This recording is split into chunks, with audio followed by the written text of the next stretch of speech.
Picture a company dinner, long table, fancy restaurant. At one end sits the VP of sales. Makes $400,000 a year. Has a mortgage on a house he probably should not have bought. Two car payments that together exceed most people's rent. A credit card balance that has been hovering around $18,000 for 2 years. And a savings account that could not survive 3 months without his paycheck. At the other end of the table sits the new hire, 26 years old, makes $42,000 a year, has a credit card balance that has been hovering around $4,000 for 2 years, a car payment that exceeds what he should be spending on transportation, and a savings account that could not survive 3 months without his paycheck. To completely different income levels, to completely different social circles, to completely different versions of what financial stress looks like from the outside. One identical financial structure underneath. Both of them are broke, just at different price points. And here is the part that should genuinely unsettle you. The mistakes keeping the VP broke and the mistakes keeping the new hire broke are not different mistakes at the different ends of that income spectrum. They are the exact same mistakes. Scaled up, same psychology, same patterns, same traps, just with more zeros attached. This video about those mistakes, because understanding them does not just explain why some people stay broke. It explains why more income alone almost never fixes the problem. My name is Sig and I spend way too much time thinking about money, the behavioral patterns that keep people stuck regardless of what they earn, and why the assumption that more income solves financial problems is one of the most expensive misconceptions most people carry through their entire working lives. Subscribe to this channel right now if you want to understand the real mechanics of why financial stress follows people up the income ladder instead of disappearing when the salary goes up. And give this video a thumbs up if it changes something about how you think about your own relationship with money, because the mistake I am going to describe is almost certainly one you are making right now regardless of where you are on that income spectrum. Let me name the core mistake before we go any further, because everything else in this video builds on understanding it clearly. The mistake is this: spending expands to fill income, always, automatically, without conscious decision, without deliberate choice, like a gas filling a container. Whatever the container is, the gas fills it completely. Whatever the income is, the spending fills it completely. At $42,000 a year, the new hire spends $41,000. At $400,000 a year, the VP spends $390,000. Same gap, same financial fragility, same inability to absorb a disruption without crisis. Different numbers at the top, identical structure underneath. Economists call this Parkinson's law applied to money. Parkinson originally described it in the context of work. Work expands to fill the time available for its completion. The financial version is equally reliable. Spending expands to fill the income available for its expenditure. And the reason this happens is not weakness or irresponsibility or poor character. It is a deeply human psychological response to having resources available. When resources are available, the brain does not naturally conserve them. It naturally allocates them to comfort, to status, to convenience, to the things that feel like rewards for the effort that produced the income in the first place. This is not a flaw. It is how human psychology works. The flaw is in assuming that more income will create a different result when the underlying psychology has not changed. Here is the first specific mistake that shows up identically at every income level. People mentally spend their raises before the money ever hits their account. The VP hears he is getting a $100,000 salary increase and immediately begins thinking about the house upgrade he has been wanting. The new hire hears he is getting a $6,000 raise and immediately begins thinking about the car upgrade he has been wanting. Neither of them sits with the new income and asks what this could become if I directed it differently. Neither of them treats the raise as a wealth-building opportunity. Both of them treat it as permission to expand their lifestyle to a level they have been quietly wanting to reach and now feel entitled to reach. The raise arrives. The spending expands. The gap stays identical. The financial stress stays identical, just denominated in larger numbers. The specific move that separates the top 10% from everyone else at every income level is not a complicated investment strategy. It is the decision to let some raises widen the gap instead of letting all raises expand the lifestyle. Not every raise, some, even one. The person who earns a $6,000 raise and directs $3,000 of it to investments and expands their lifestyle by $3,000 has done something that most people at every income level never do.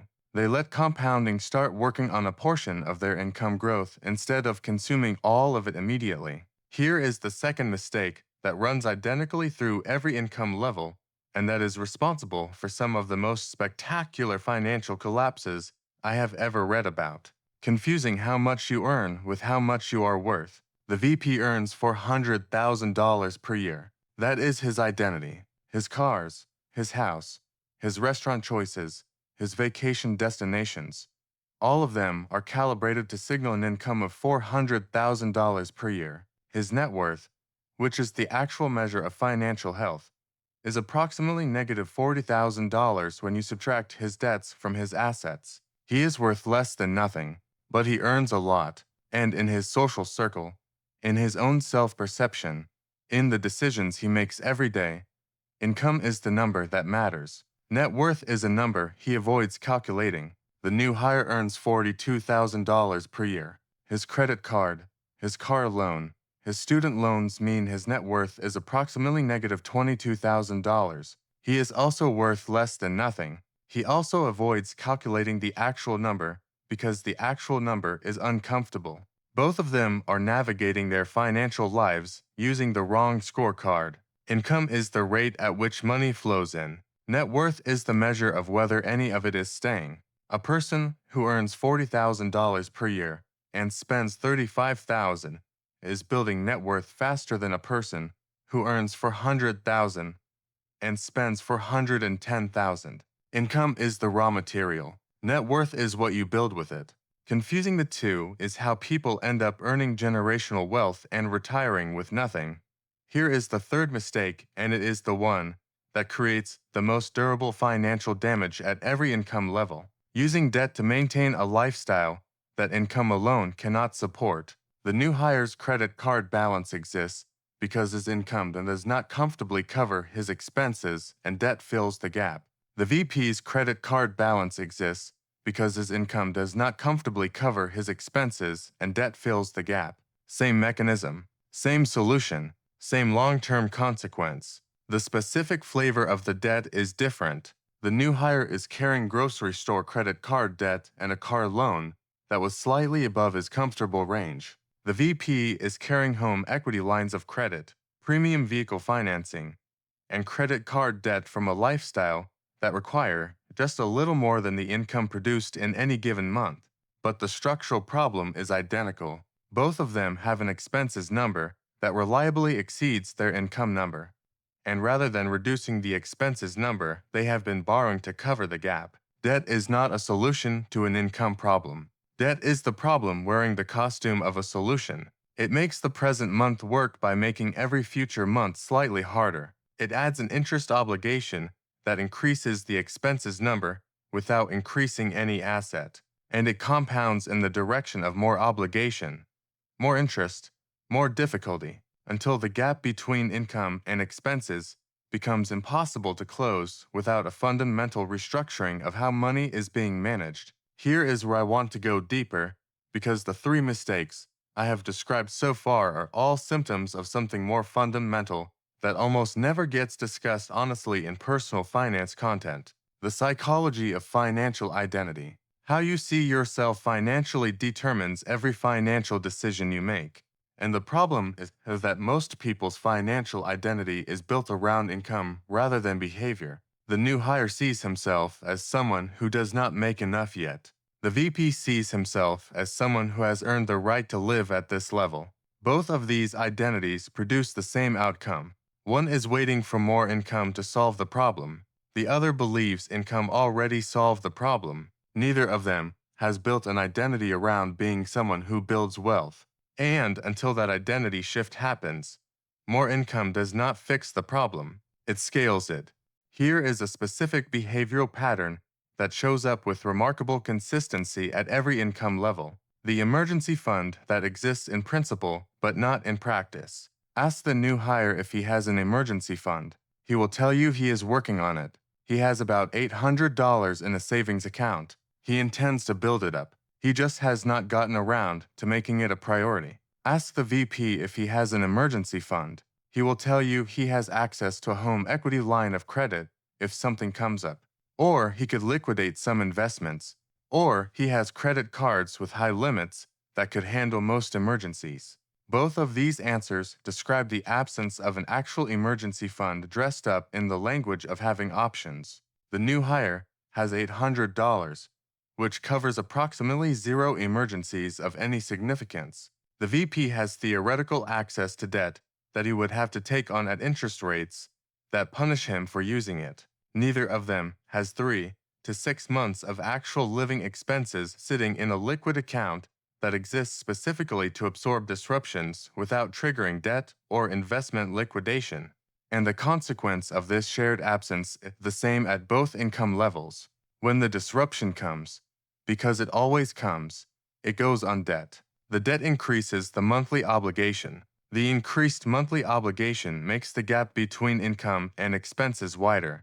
The wider gap makes the next disruption more likely to create the same outcome. The cycle runs identically whether the emergency is an $800 car repair or an $8,000 roof replacement. Here is the mistake that I find most fascinating because it reveals so clearly how misdirected financial energy gets applied at every income level. People optimize aggressively for the small decisions and passively accept the large ones. The new hire spends 45 minutes researching which streaming service has the best value before canceling one.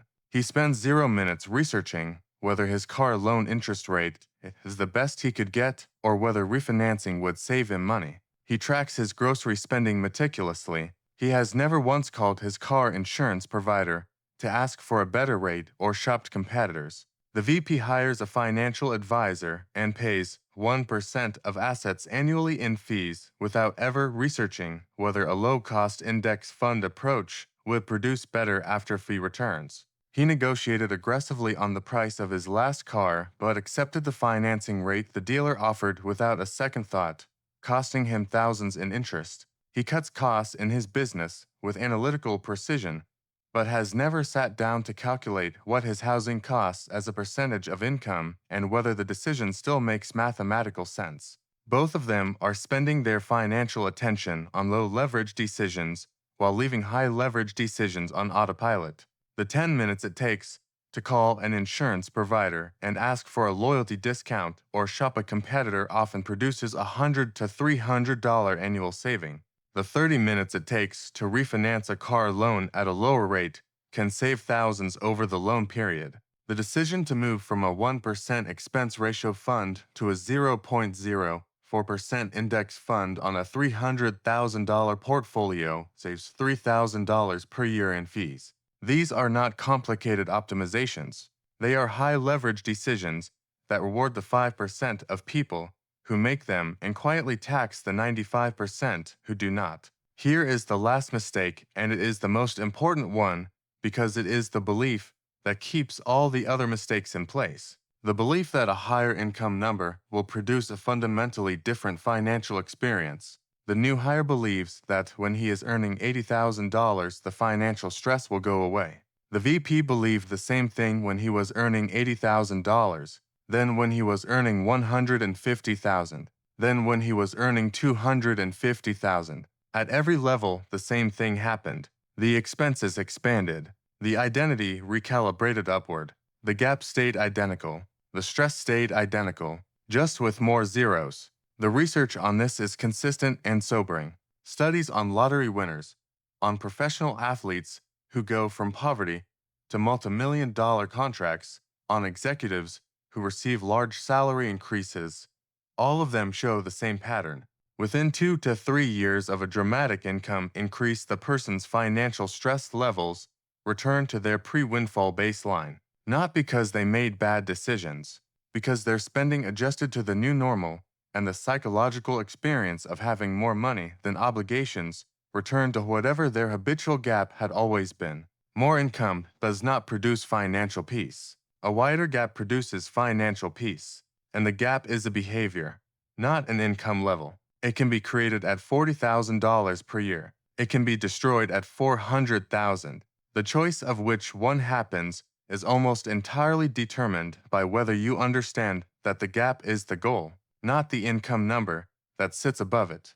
Let me be practical because this video should not end with a diagnosis and no prescription. The pattern breaks when one thing changes. The financial identity shifts from income-based to behavior-based. Specifically, when a person stops asking how much do I earn and starts asking how much of what I earn am I keeping and making work for me.